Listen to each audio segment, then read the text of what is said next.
Go. Good morning, everybody. Welcome to the Daily Huddle. We finally have sun here in Atlanta, so it just makes me think of spring. And Tara, do you know what the big flower said to the little flower? No Hey, clue. bud. Oh, that's so cute. Oh my goodness.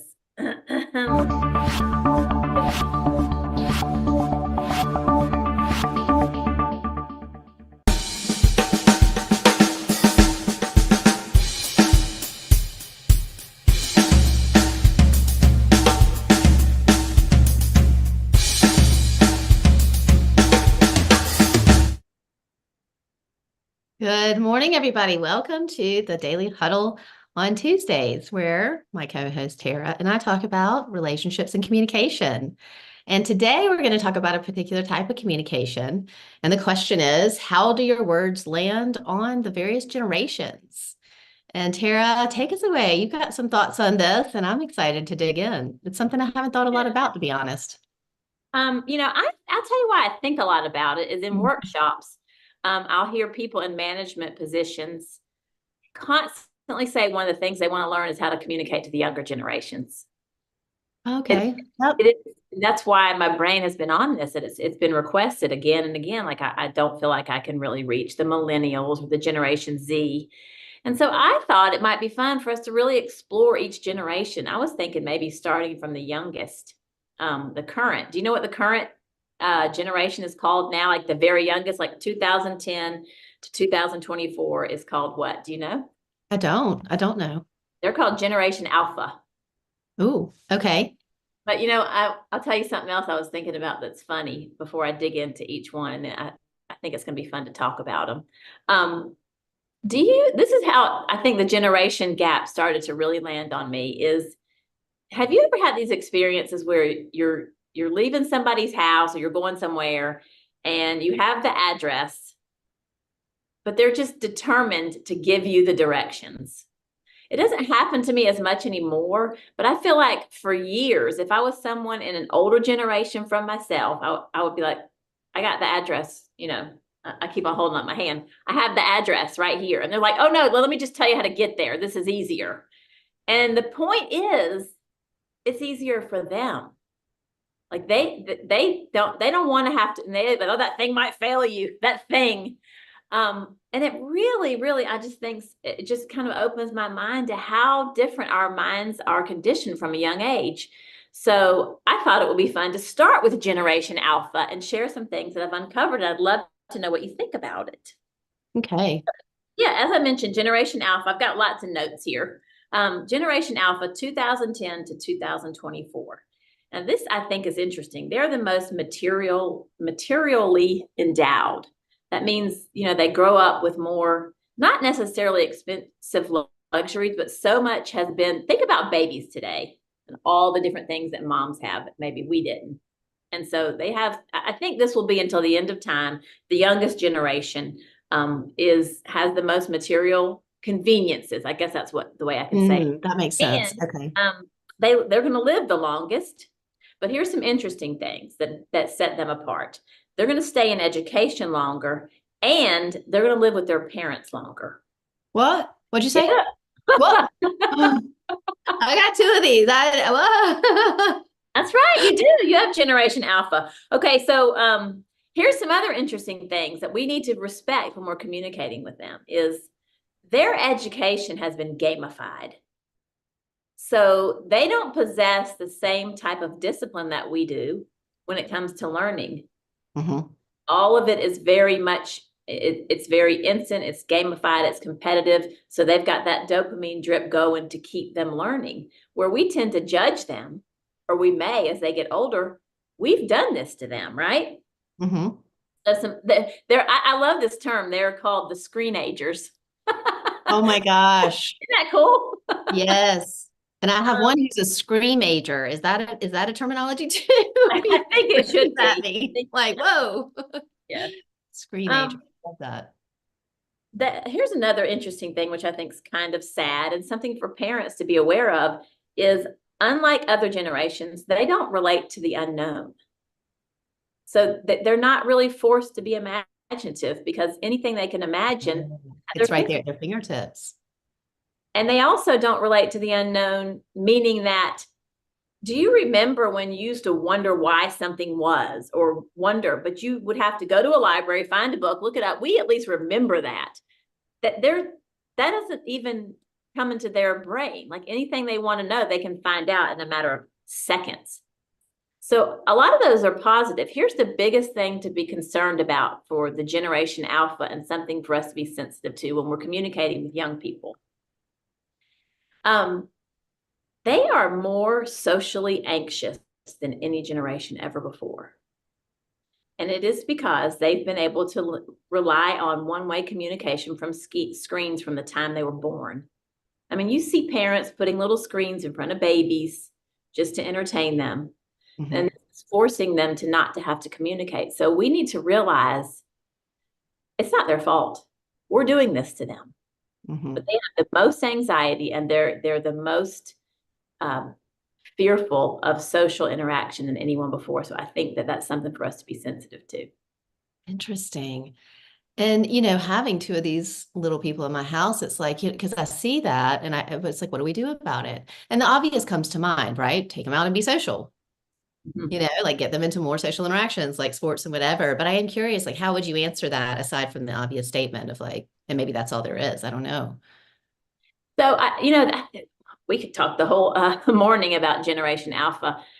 Based on what I've learned, if we force them into a social setting that makes them uncomfortable, that is going to crush their confidence, because they're going to continue to tell themselves, I'm an introvert, I'm not good at this, I can't do that. So mm-hmm. What we need to do is in a small, safe setting at home. And quite honestly, Kathryn, I see you do this with Sam all the time. You have enriching conversations, let them be curious, let them wonder, but just keep the screens out of their hands and out of sight. And then encourage them and compliment them on their ability to communicate. Mm-hmm.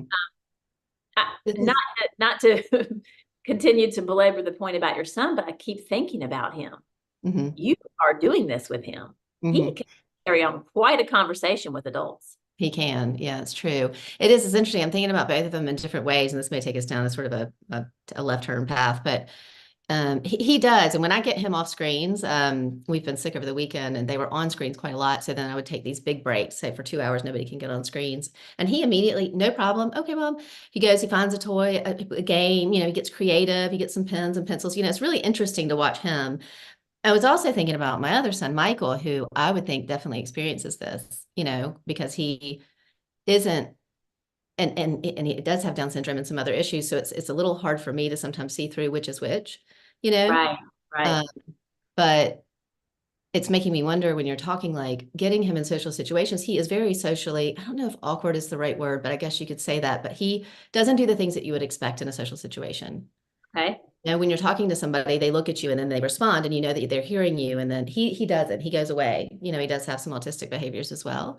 So I've really been wondering, how do I get him to be more social, communicative, social in a way that people will interact with him? If you walk away from somebody while they're talking, they're going to try that a couple times maybe, but then that's it. They're not really going to keep coming back for more, you know? And I know this wasn't the point of the conversation, but it is kind of making me think in general. I was on, I conducted an interview yesterday with somebody who's of a younger generation. And for a while, I thought that he was looking at me and his computer screen over here, because he wasn't looking at me. Okay. And I was trying not to be judgmental and thinking, okay, well, that's all right, you know, but then after a while, he started looking at me. And I thought, is that nerves? Is that somebody who's uncomfortable? And so as we're talking about this, it's like, do the younger generations, because they've had so much experience on screens, know how to be in a social interaction that's healthy, appropriate, and engaging, you know? Mm-hmm.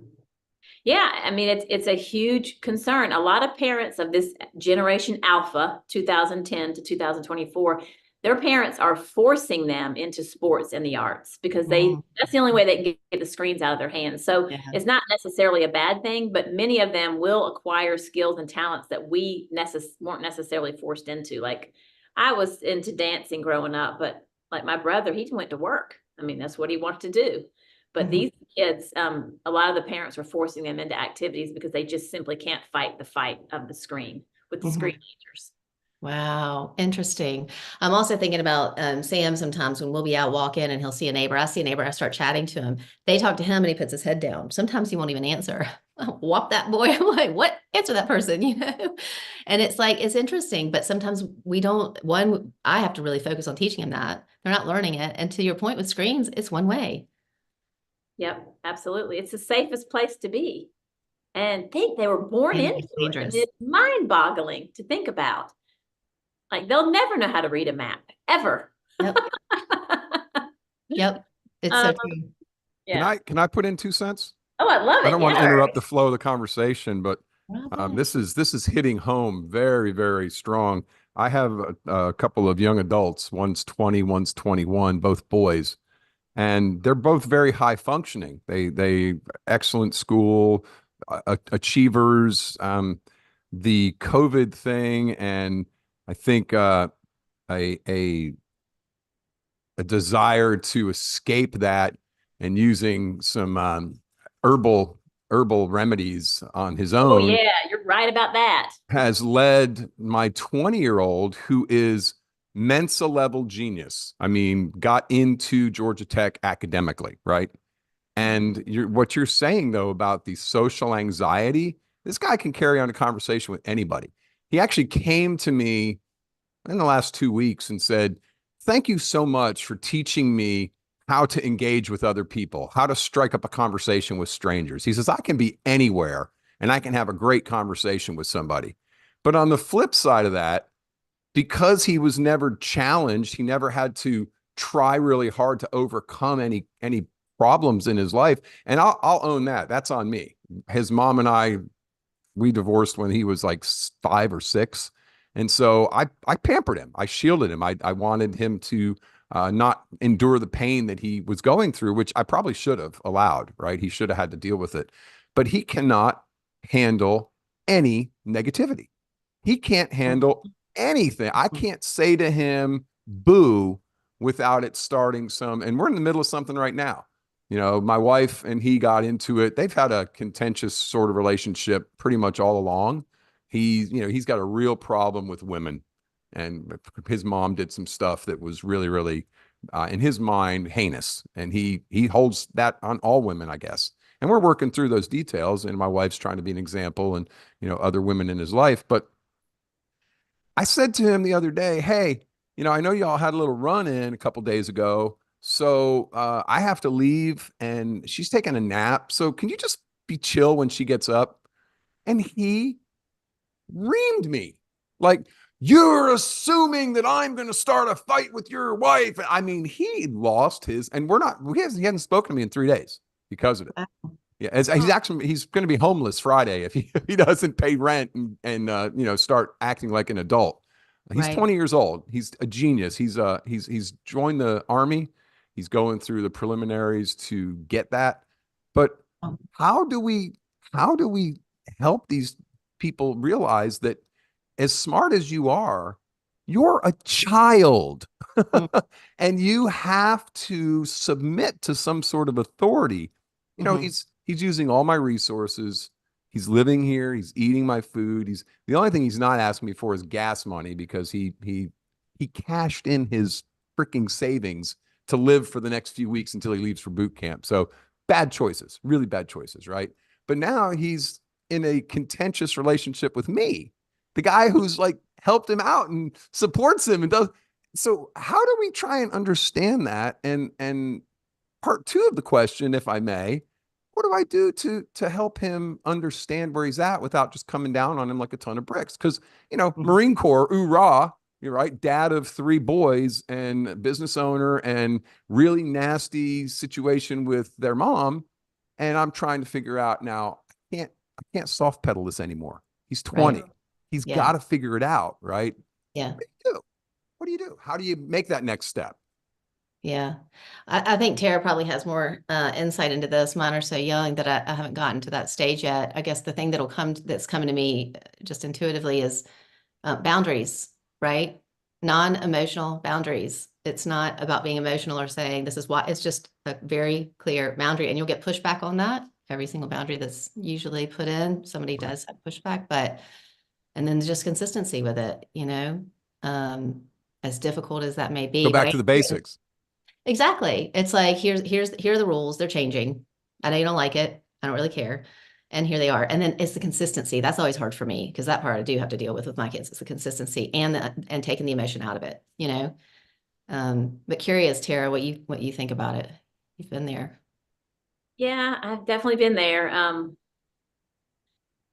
There's so much I want to say right now, which might derail the conversation, and I'm fine with that. We can take it offline afterwards, Tara. I definitely want your input. I definitely want your input, but I don't want to derail the conversation. Here's what I'm thinking, though. I suspect that what you're dealing with your son is, number one, sadly, super common. And I don't think it's purely about generation. I think there's more going on there. And I think what we tend to do is we take the way we're made and we inflict it on our kids. So we assume from them that they're going to give us the way that we're made and what we need. You can't know that.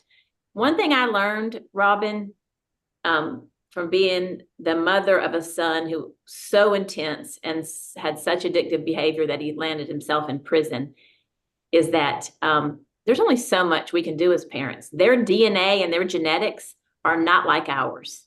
And all we can really do is help them to figure out how to get better. We can't do it for them. I don't think discipline or anything like that is going to turn that around. There's more going on here than just some generational stuff. But the good news is I've talked to so many parents whose sons, especially sons, go through that. And most of them survive it and they come back.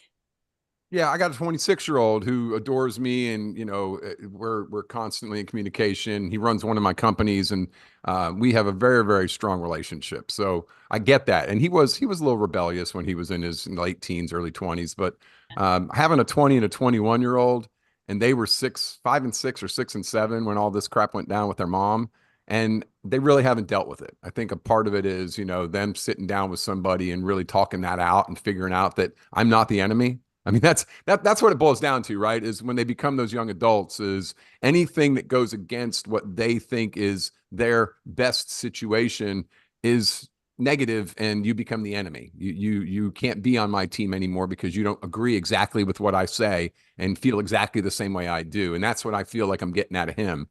And so I'm doing a lot of prayer. Lots of prayer, right? I mean, that's really the only thing I have. And what I get back from that is, surely I tell you, unless a father hates his son and a child hates their parents, you have no place in the kingdom. Like you can't be each other's best buds. You need Jesus for that, right? But I that's what I keep rolling back to. It's like, this is biblical in its nature, but I don't want it to be so negatively impacting. Did he freeze, or is it me? You froze. You froze for a second. You're back.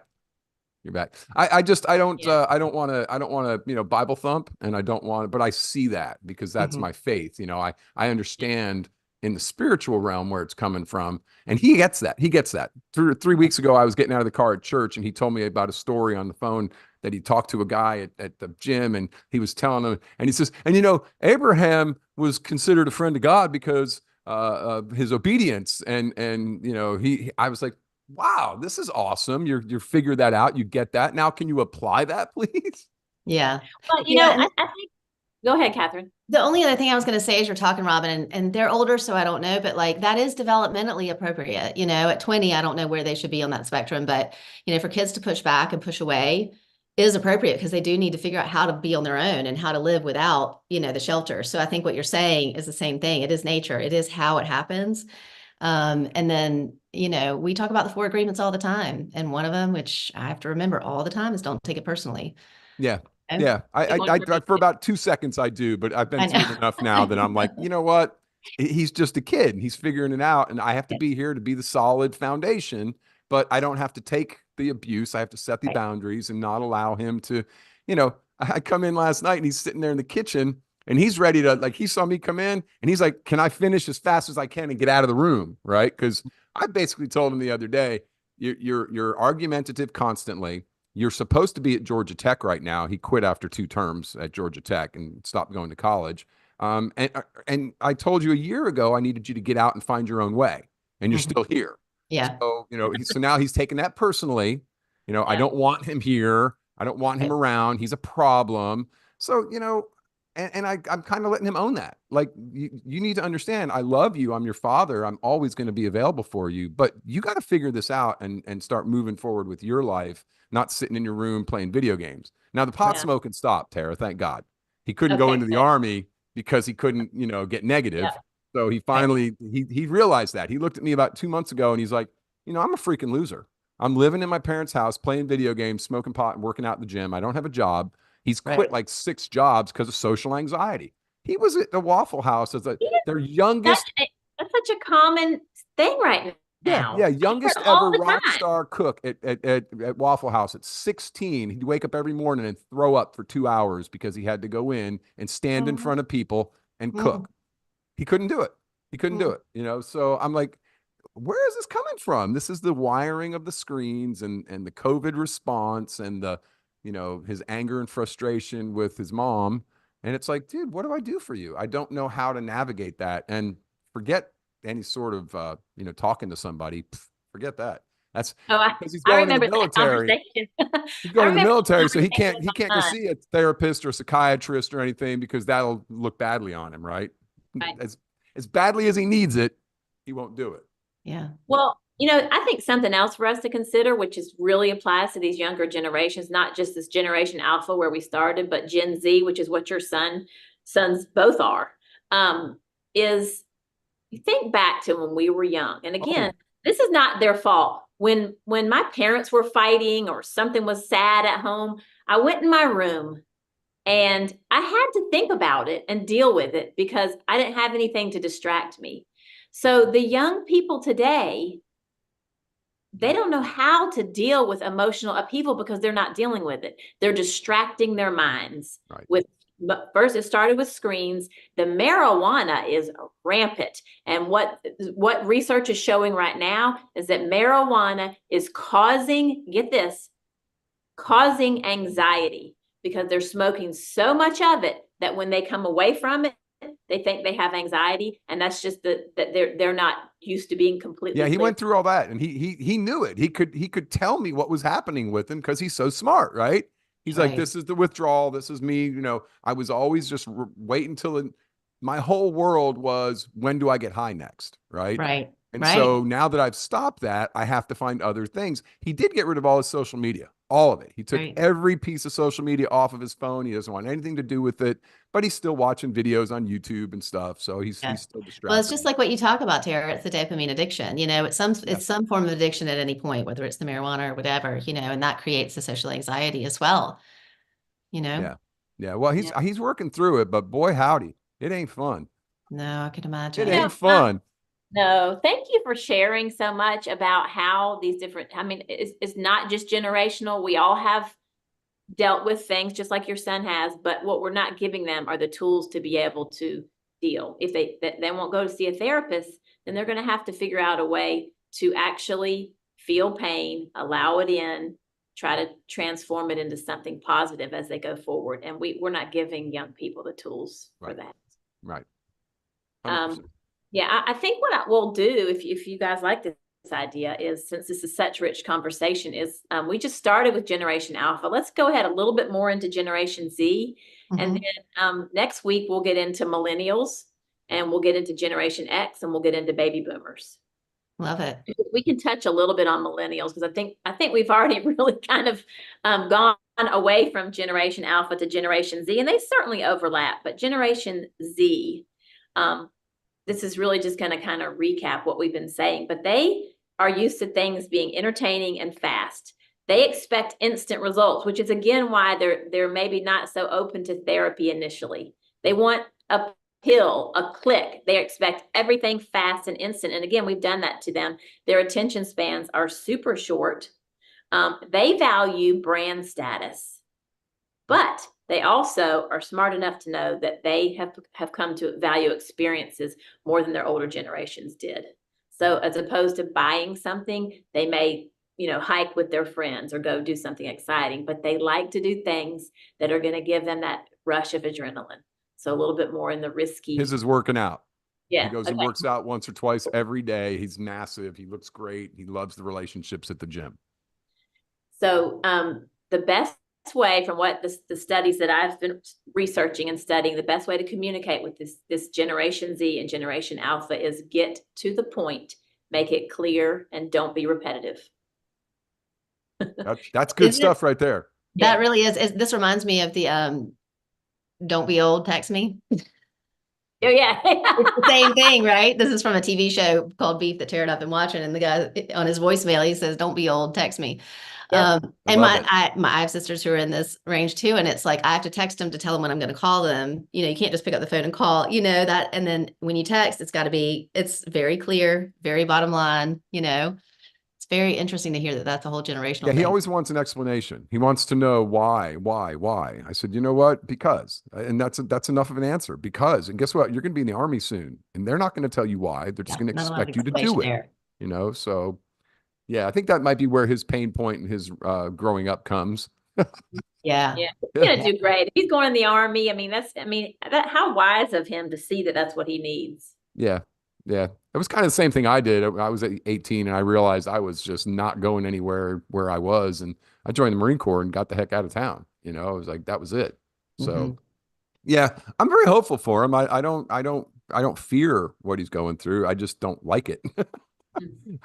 And my wife's going, "Are they supposed to move out when they're 18?" And I'm like, yeah, haven't you been watching the news? That doesn't happen anymore. So anyway. Yeah, that's what Tara started with. They live at home longer, at least Generation Alpha does. So I guess it's the same here. It's the same thing with Generation Z, especially because they do value education. Right. And because, it's so much faster, it's all gamified. They stay in education longer. We're almost to time, and I didn't get to millennials. I didn't get to baby boomers. I didn't get to Generation X. And I really am excited about continuing this conversation. We're hoping that the power and the value behind this, though, is to stop and think about with whom we're communicating before we just lean on what's normal, natural, and comfortable for us. So for younger generations, I'd love to hear if this has been helpful for anybody and people that they communicate with in younger generations. But two big messages for the younger folks. One is to be clear and be brief. So that's one, that their attention spans are short. They become frustrated when we give too many details. So the other big thing is, please remember that they are so much more socially anxious than we can understand. And I say we, there's all different ages and generations that come to the Daily Huddle. So I guess I'm speaking more of myself. So I think the other big message is to help folks along to become more socially connected. I've mentioned to a few of you that I'm preparing to give a TEDx talk, and this is at the heart of it, that the most important thing that we can do for our mind and our physiology is to be connected to other humans. And we have to bring these younger generations along with sensitivity and help them to learn to do that. Because the energy of true, authentic, deep connection is a long-lasting energy. It's not like quick hits of dopamine. And they're missing out. We've got to show them the beauty of safe, enriching, real conversations. Yeah, when we have them, they're great. We can have those 2-hour conversations sitting in the kitchen. We just had one a couple of weeks ago. So working on that, boss. I'll take that homework and do my best. So I'm so glad you joined today, Rob. Yeah, it was very serendipitous. Yeah. Very serendipitous. Totally. Do you have any last thoughts on this younger generation, Kathryn, before we close it out? The only thing that's coming to me is be patient. I see it all the time. Like, for instance, when my younger one doesn't respond to somebody who's speaking to him, that uncomfortable silence, people step in, and I do it too. I speak for him. I noticed that, and then he didn't have to speak, so it's like, just be patient, just slow down and be patient in some of those interactions as we see people who might have anxiety. Such a great point. That's right. Just wait. Give them a minute. Wow, does that just hit home for me? Now, my daughter, Caroline, she's 31, so she's definitely a millennial, but with all her brain injuries over the years, I'm constantly asking people to wait. Yeah, Or I had to say to the doctor yesterday, the neurologist, I said, you're speaking too fast for her. Just ask her the question and just give her some time. Wow. Yeah. So thank you for that. Let's close this out today. And if you guys are on board, we're going to continue this next week because there's so much more to share. But let's lead with love. I think let's give some love to these younger generations and remember that we created them, not only literally, but indirectly as well. So let's give love and remember to be generous, give of our time, of our patience, and help them to learn to laugh, to not take things so seriously, throw that head back and just feel the endorphins flow. Let's help them to take care of their bodies by remembering that we can't go from a screen to sleep very well. We've got to have some downtime. So get your sleep, put more plants in your body, less junk food. What am I leaving out? Stress less. These things will help us to stress less. And absolutely get up off that booty, away from that screen and out into the sunshine and move that body. We'll see y'all next time on the Daily Huddle. Thank you, everybody. See y'all next time. Kathryn came into Thanks, a great ladies. Great conversation. conversation. Thanks, everybody. Bye.